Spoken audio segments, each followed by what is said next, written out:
Kendall here from The Edge, and currently we're looking at modifying our Pimp My Ride Road Safety Southland vehicle. But some of the questions have come to mind. How much is this going to cost, and where do we start with modifying it? My main concern was that we're going to spend all this money on modifying our vehicle and we wouldn't be able to get certification for it, because it does happen. You get your lowering and your suspension done and then you can't get it certified, therefore it's deemed useless and you can't show it off on the road, which is obviously why we have these vehicles. So if you're considering getting some modifications done to your car, like suspension, something done to the lights or whatnot, and you don't quite know whether you can get it certified, perhaps you should watch this clip.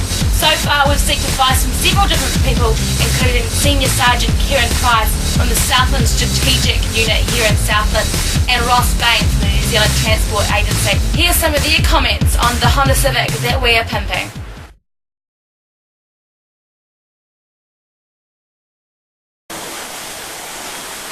We have a standard motor, obviously, Ross, here that's it comes with the car. Now, if they were to change that motor to a VTEC or the other Honda upmarket models, what's required there? If they change it from the standard, it then has to go for the low volume vehicle certification if they increase the CC rating. Obviously, that at the moment that's probably what, 150 horsepower. Probably around about there, yes. The VTEC's going to be up 170 to 190. Maybe 190, yeah. Yep.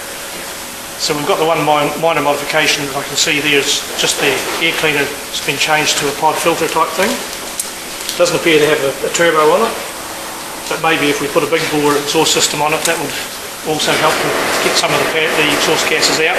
That helps to increase the power a little bit. If we change and put a blow-off valve or a what they call a screamer pipe, which is the external wastegate, the external wastegate has to be vented back into the system, otherwise it's just basically classed as an exhaust leak and also makes a lot of extra noise. The blow-off valve doesn't really do a great deal for the average street car, but it does do a little bit for the racing cars. So really it's more for noise and show rather than anything else. It's spun by the exhaust system, but it pumps the air back in the other end. So you've got a combination of the two cars.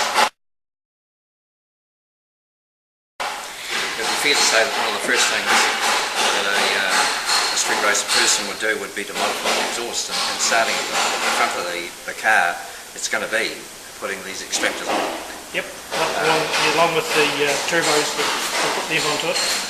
Yeah, of course, the extractors in themselves do not need the low volume vehicle certification. It's what comes after that down the drivetrain. Yeah, it's in combination with a lot of the other modifications. If they put the extractors on, that's fine, and then if they go through and put an intercooler on, combination of all of these things increases the horsepower, and that's when the LVV certification is required. So there we have it, some advice for modifying our Honda Civic.